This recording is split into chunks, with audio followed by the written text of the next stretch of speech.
What happens when you die? Is it nothingness, a great silence, or a light so radiant it burns away everything you thought you were? Over 1,000 years ago, deep in the Himalayas, a sacred text was written, not to be read in life, but to be heard after death. It is known as the Tibetan Book of the Dead, or more precisely, Bardo Thodol, liberation through hearing in the intermediate state, hidden for centuries, whispered at the bedside of the dying. This ancient manuscript was meant to guide the soul through what comes after the final breath. Not myth, not metaphor, a map to help you remember who you are and what you're here to transcend. Because between death and rebirth lies the Bardo, a sacred space of 7 days, a place where reality dissolves and truth is revealed, but only if you're ready to see it. You've been here before, and now you're here again. Most forget, but if you're hearing this, something in you is starting to remember, and that remembering changes everything. Day 1. Chikai Bardo, the dissolution of the body. The first day begins the moment your body dies. Breath fades, vision dims, your senses dissolve into pure consciousness. There is no more body, no ground to stand on, no heartbeat to return to, just space, awareness, floating in a silence beyond sound. This is the Chikai Bardo, the Bardo of the moment of death. And then, something vast opens, a brilliance, a presence. The clear light of ultimate reality dawns. It is not a light you see, it is a truth you are. Blinding in its purity, it reveals everything, stripped of identity, stripped of story. It is what Tibetan masters say you have always been. But in life, we forget. If in this moment you can recognize that light, truly recognize it, you are free. The cycle ends, but most cannot, because standing in that light is like standing naked before eternity. It dissolves your name, your beliefs, yourself, so the soul flinches, turns away, and the light begins to fade. Then comes a second light, dimmer, softer, familiar. It carries warmth, identity, a sense of me. It feels safer, but that is the light of rebirth. And this moment, this choice, decides everything, not through logic, but through a subtle pull, a preference, a comfort. And so, most choose the known. They fall back into the dream. Another name, another story, another forgetting. The Book of the Dead calls this moment your first great test. Not a punishment, not a reward, but a mirror, because everything that follows is not happening to you. It's arising from you. Day 2. Chonyi Bardo, visionary states and projections. Day 2 does not begin with a place. It begins with a mirror. This is the Chonyi Bardo, the Bardo of luminous visions and projections. Here, the mind no longer has a body to hide behind. No distractions, no possessions, no excuses. You face the raw architecture of your own thoughts. Here, everything you've avoided becomes the landscape. Every fear you denied, every desire you buried, every mask you wore, they're all here. Visions rise like tides, some serene, some monstrous. Radiant Buddhas bathed in light, wrathful deities roaring with fire. But they are not gods. They are reflections. They are you, amplified. Each one is a test, a chance, a crack in the illusion. You meet Vairoshana, the primordial Buddha, surrounded by blinding white light. He does not move. He does not speak, because the light is the teaching, pure, undistorted, infinite. This is the truth of what you are without your story. But to stand in that light is to be seen, fully, deeply, painfully. It reveals everything you clung to, your name, your status, your opinions, your fears, and in that moment, most look away.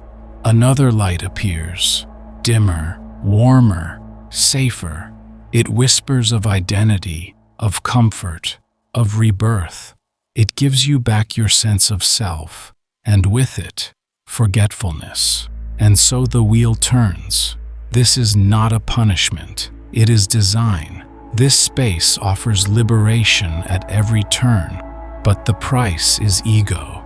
Each reaction, fear, pride, guilt, is a door closing. Each grasp for familiarity, another chain. And yet, if even for a moment you stop reaching, stop judging, stop explaining, the illusion trembles. This is your fourth chance, the moment of stillness, not silence from the world, but from within. But few take it, because discomfort feels like danger, because truth feels like loss. But what you fear losing was never yours to begin with. The Chonyi Bardo is the soul's storm, not sent to punish, but to purify, to show you that the chaos is not outside you, it is you. And only by seeing that can you begin to wake up. The system is not cruel, it is compassionate, relentless, honest, and it will give you one more chance tomorrow, but it will not be gentle. But there's a deeper layer still. Not the visions, not the light, not even the choice. It's the moment you stop reacting. When you stop fighting, fleeing, justifying, something shifts. You look at the chaos, the fear, the forms crashing toward you, and for the first time, you don't run. You say, "This is me." And something breaks. Because what's attacking you, what's scaring you, what's unraveling you, is you. Not metaphorically, not spiritually, factually. Your own shadow, surfacing, amplified, asking to be seen. This is the real gate, and it doesn't open with rituals or mantras, only with truth. Recognizing the projection, really recognizing it, ends the cycle, but most don't. Not because they're weak, because they believe it's real. They flinch, they resist, they fall. And the system responds. What comes next depends entirely on what you just did. You may have passed the hardest test in the entire Bardo, or you may have fallen again. And if you did, tomorrow will not be gentle. Day 3. Sidpa Bardo, the storm of self. By day 3, the path has narrowed. You've seen the truth and looked away. You've been offered exit after exit and chosen the familiar, the comforting, the false. Now, the Bardo stops asking. It starts pushing. This is the Sidpa Bardo, the Bardo of becoming, where karma, the weight of your choices, takes the wheel. But this isn't punishment, it's precision.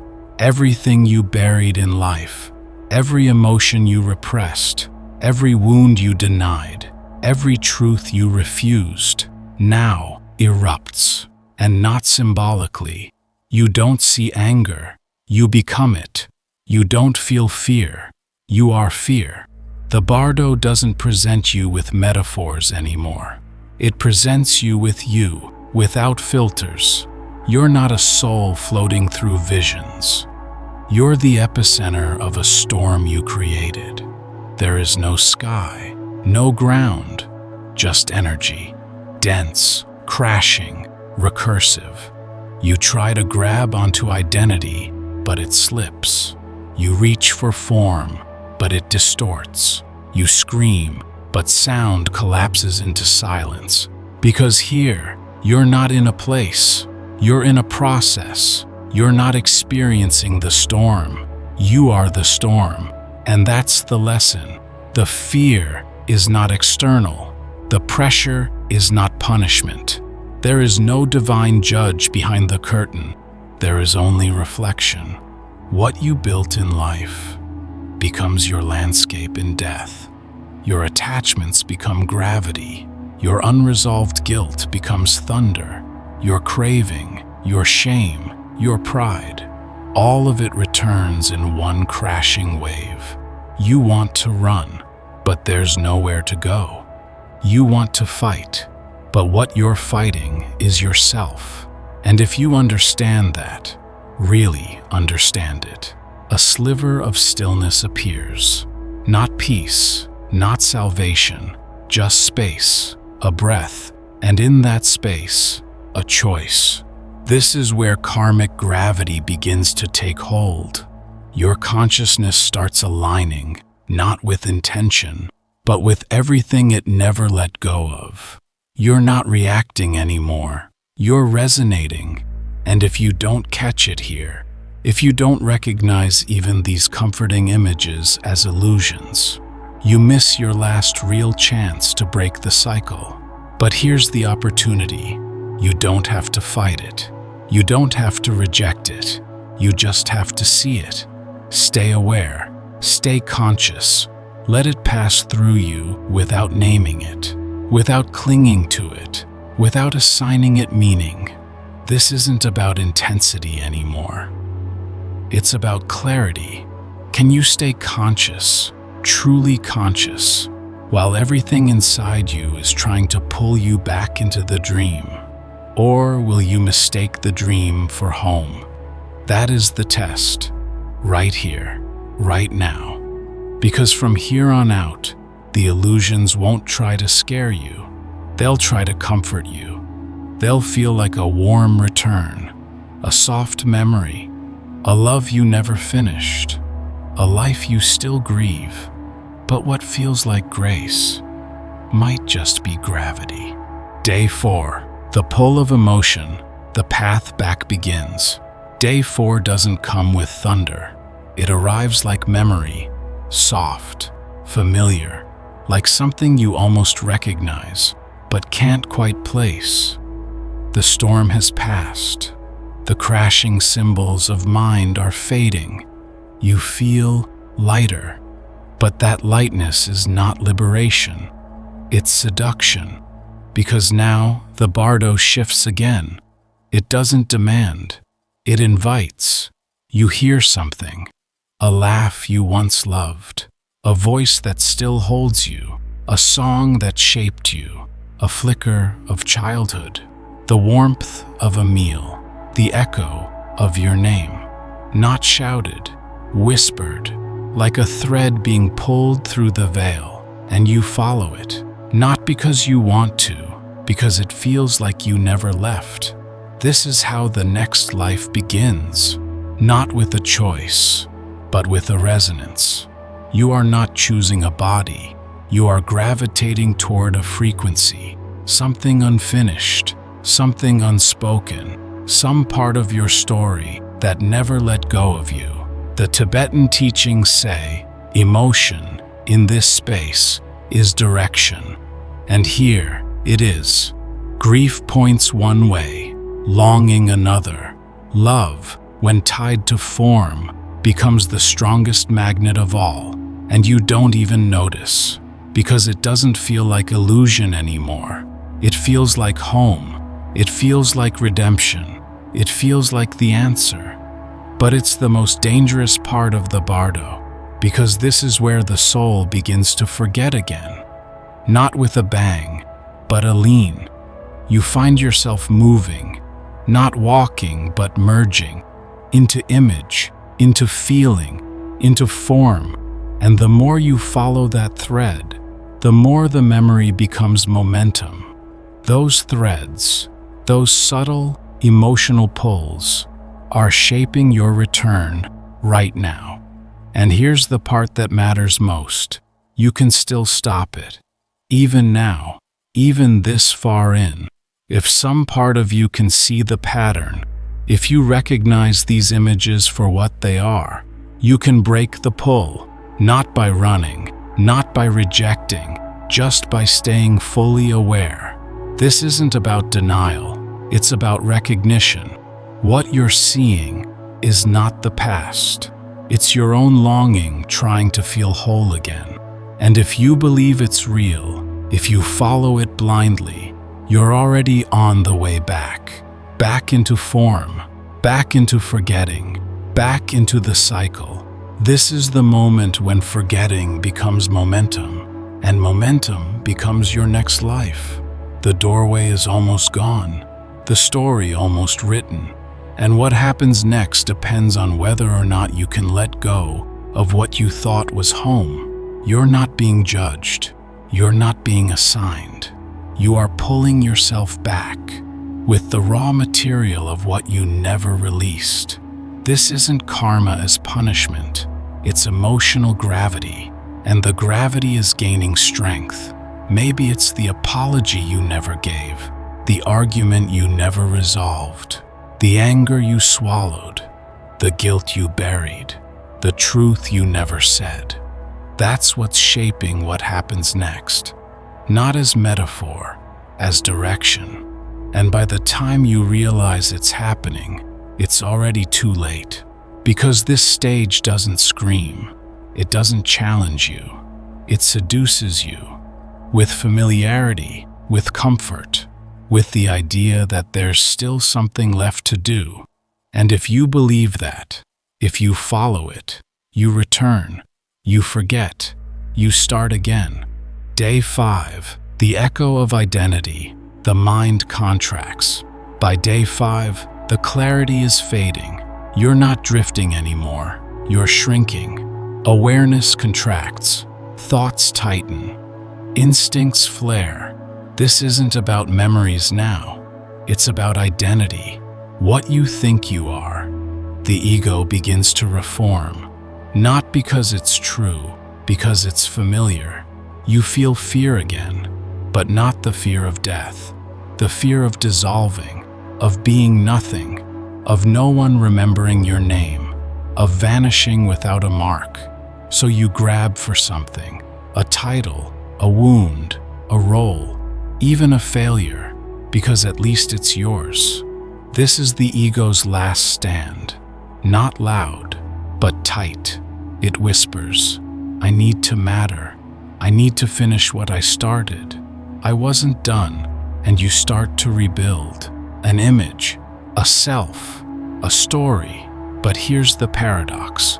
The more you try to be someone, the further you fall from freedom. Because every label is a lock, every role, a trap, every identity, a costume stitched from fear of vanishing. And here in the Bardo, the ego doesn't need a stage. It creates one. You start imagining lives. I'll come back wiser. I'll try again and get it right. I'll help more people. But under all of it is the fear that you're not enough without a name. And just when you think the test is over, you're pulled again. The illusion of comfort, choosing your next life. Another story, another chance to repeat or resolve. But there's still one final window, right now. If you can stay conscious, if you can recognize that all of this, even this pull, is coming from your own mind, you can still stop it. You don't have to fight. You don't have to run. You just have to see it. This is the moment when forgetting becomes form, and form becomes your next life. But if you can see it, just for a breath, without reacting, without attaching, the pattern breaks. This is the last moment to wake up. Because once this pull becomes identity, once you cross into the next body, everything resets. And you won't even remember this ever happened. And here's the hard truth. The ego doesn't die here. It transfers. From a name you knew to a name you haven't heard yet. From a wound you carried to a wound you're about to inherit. Because when the pull becomes identity, the cycle restarts. This isn't karma as punishment. This is karma as gravity, an orbit defined by what you couldn't let go of. And now, the descent begins. Not because you were cast down, but because part of you still believes there's something left to finish. Day 6.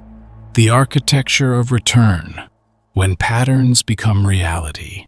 By day 6, you're no longer floating in light. You're falling in silence, not down, inward. You can feel it now, the architecture forming around you. Not physical yet, but definite, a framework, an emotional blueprint. It doesn't look like a body, not yet. It looks like tendencies. You start leaning towards certain vibrations, familiar pain, old desires, lingering questions, not because they're true, but because they're unfinished. This is how lives are chosen, not by logic, not by fate, but by resonance.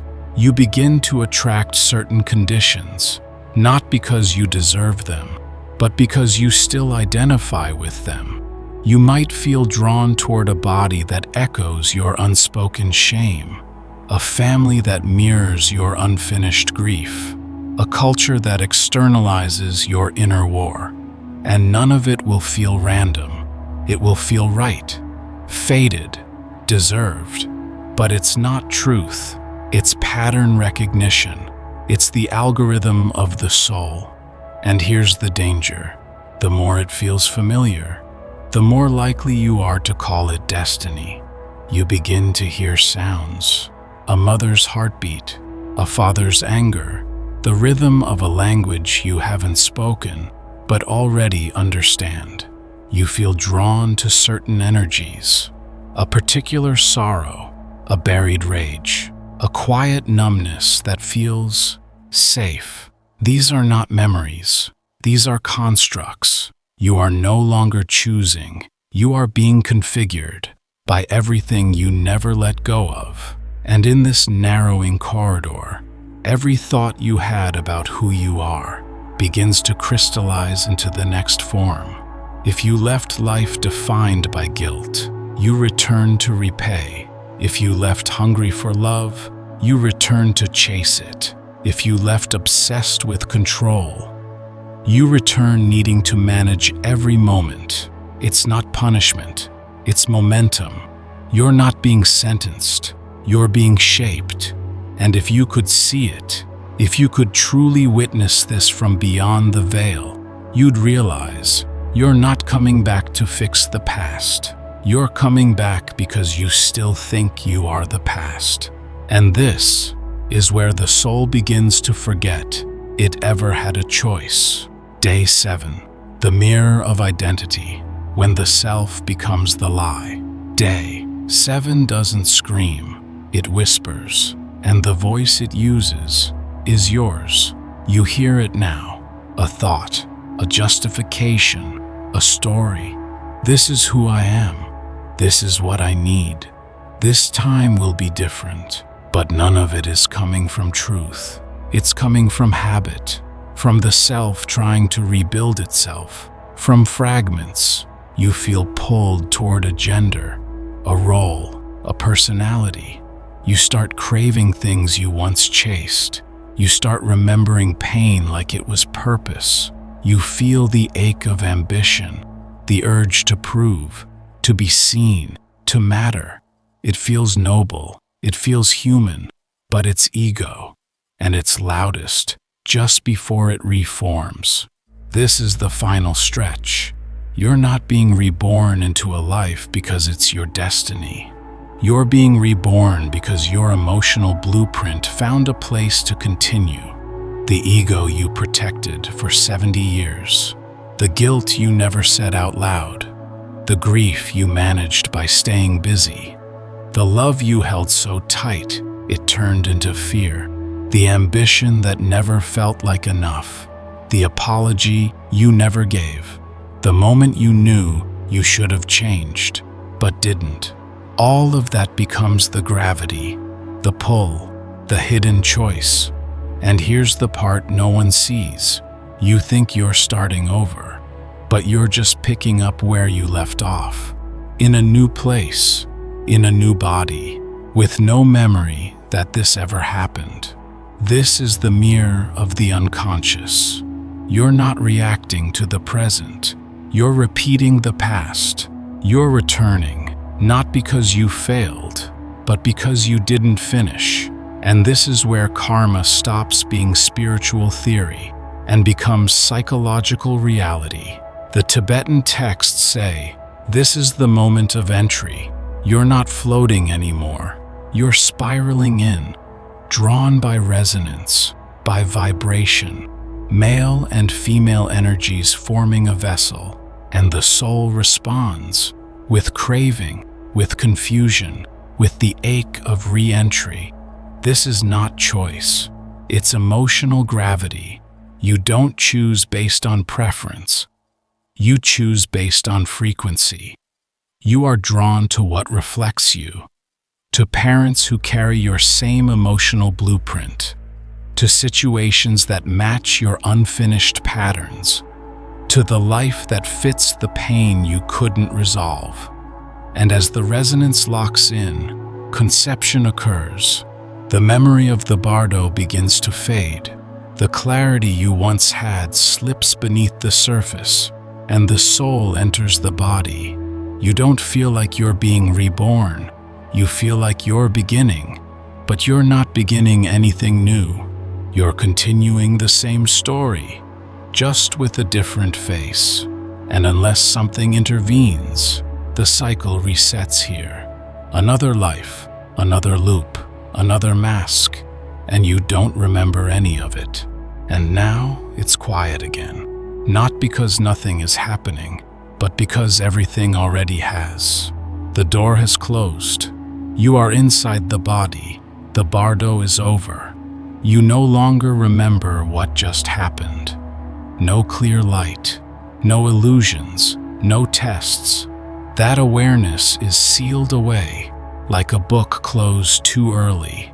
Now the soul rests in silence, waiting to grow, waiting to emerge. But it is not free. It is repeating. You passed the halfway point of the Bardo. At first, the visions were overwhelming.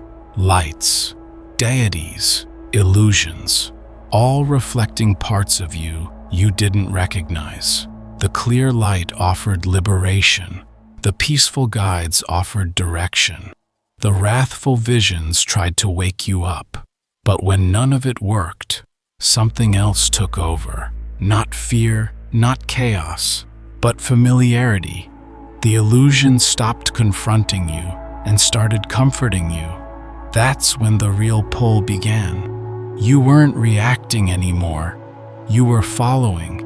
And by the time you felt yourself moving again, it wasn't upward. It was inward, toward form, toward identity, toward another life. And now you're inside it. The Bardo isn't behind you. It's sealed off. You've entered a body. You don't remember doing it. You don't remember anything that came before. The light, the tests, the choice. All of it is fading into a silence you can't reach anymore. Your consciousness shrinks, not into darkness, but into limitation. This new life is beginning the same way your last one did. Quietly, innocently. You'll soon open your eyes, take your first breath, and think it's the first time. But it isn't. This is the cycle. The same patterns, the same desires, the same karmic echoes waiting for you the moment you're born. Unless something interrupts it, you will live this life the same way you lived the last, unaware of what's underneath it all. The ancient masters weren't trying to scare us. They were trying to prepare us, because death is not the test. This is, right now, in this life, the way you live, the way you think, the attachments you carry, the fears you avoid, the truths you silence. These are the things that shape what happens after your last breath. Not judgment, not fate, but your own mind. The Bardo doesn't begin when you die. It begins the moment you forget who you really are. And most people, they're already deep inside it, right now. So the real question isn't, what happens after death? The real question is, have you already forgotten? Because if the cycle is this quiet, you won't even know you're repeating it. But if you're hearing this, if you've made it this far, then some part of you is already waking up, and that changes everything.